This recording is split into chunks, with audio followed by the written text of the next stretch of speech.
What up guys, this is Kong and today I'm back again for another anime review. Today I'm going to be talking about My Hero Academia Season 3 Episode 9.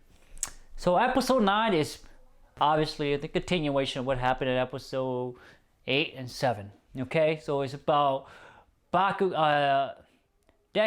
Todoroki,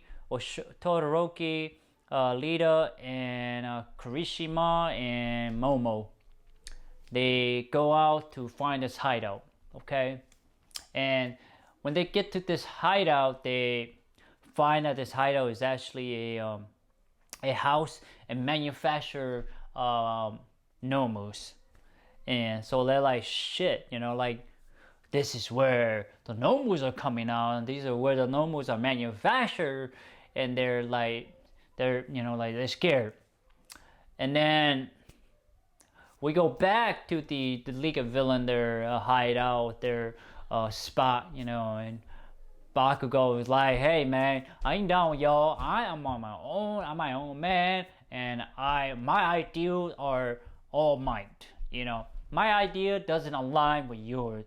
And it's nice to see that, because even despite of Bakugo's character, as you know, he's kind of a big-headed, he doesn't really think, he just kind of, you know, he's kind of his own man, you know, he doesn't like to be ordered around. That's kind of the kind of person he is, but he still have an ideal. You know, All Might is his ideal. He wants to be as good as All Might. He wants to be, obviously, be better than Deku's, you know, and Todoroki. You know, so he have goals to be. He wants to be a hero. He doesn't say it, but we know it. And so, but then what I also like about this whole scene is that Bakugo is also strategic too when he need to be, or tactful when he need to be. Meaning that, okay, he like, I'm gonna be able to take out some of these guys, but I gotta worry about the warp guy, you know, I can't remember his name. Because he's able to warp reality, not warp reality, but he's able to, you know, pull the people out and in and out. So he is the most problematic villains is him, because he's able to grab people from different places and send people to other places. So that's Bakugo thinking. To me, it shows that Bakugo is actually, he does think. He just doesn't do things, you know, willy-nilly. Sometimes he does, but when situation requires, he does think about, okay, how do I dismantle, how do I break out of this situation? And then, you know, all suddenly you see All Might pushing through, and then he about to wreck hell, you know. And Kamu, you know, the guy who had, I guess you could say, weird ability, strap it out of all the villain. And I was like, damn. To me, and then you have a ninja guy. It's like, he's a ninja guy, and then he made like a door, and then he can like vanishes. I was like, damn, that's dope. He's a really, really cool, unique design character. I'd love to see more of him. He's really cool.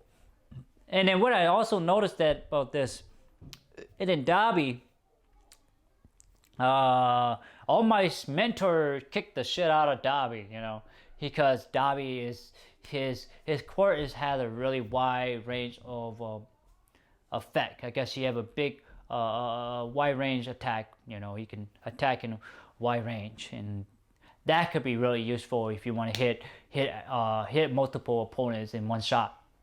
So his core is really OP too, as well as the warp guy, you know, because if you can do that, you're pretty OP.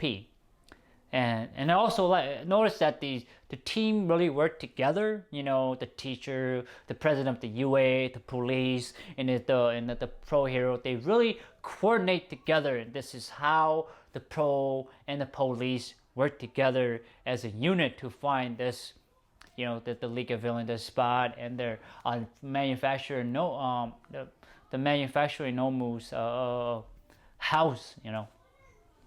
So I thought that was kind of great. And then, you know, we get to see a little bit of history about Shigaraki, you know, how he was all by himself, he had nobody to save him, he's crying, he's like desperate, he's sad, and then you see All for One. you know.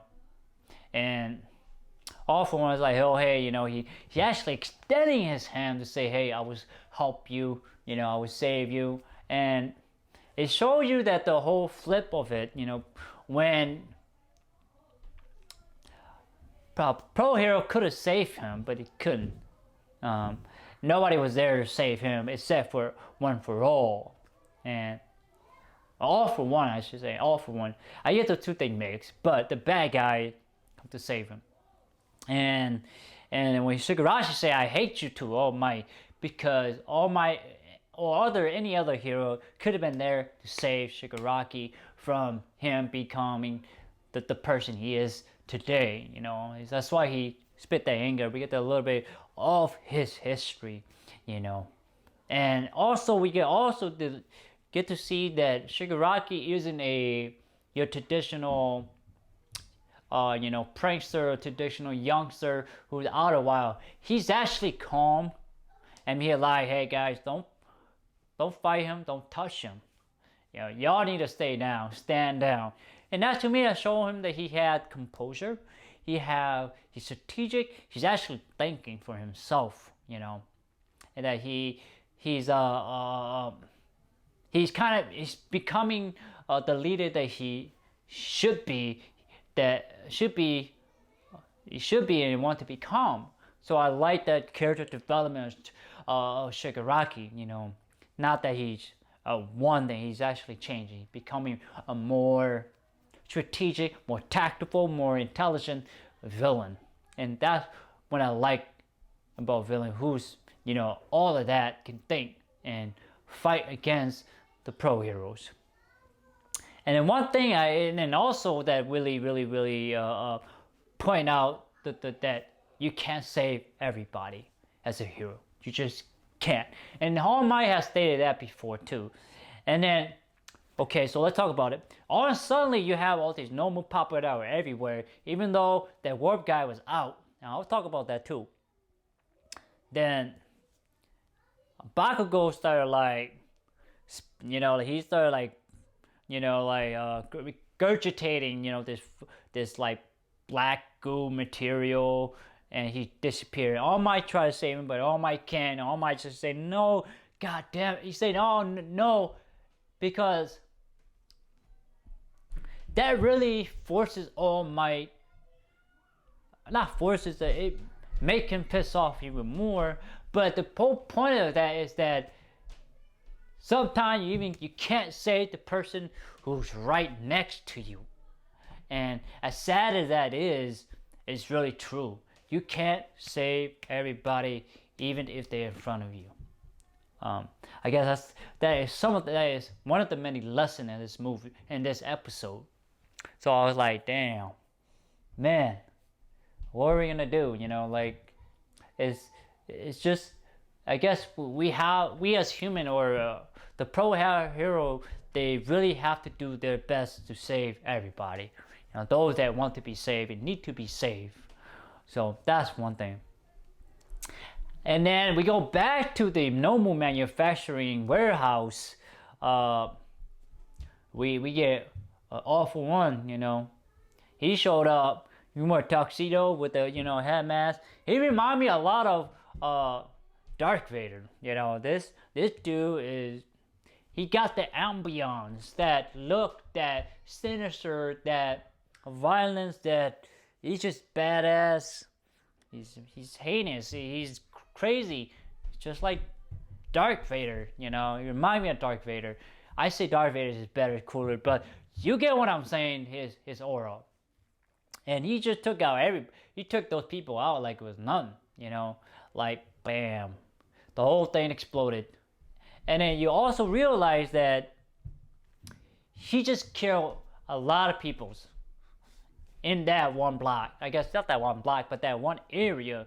You know, buildings are down, people to go down, and Bakugo and the gang are like, they're scared shitless. You know, they're like, fuck. You know, like, this one guy did that one move, and everything was gone. Everything was disappeared.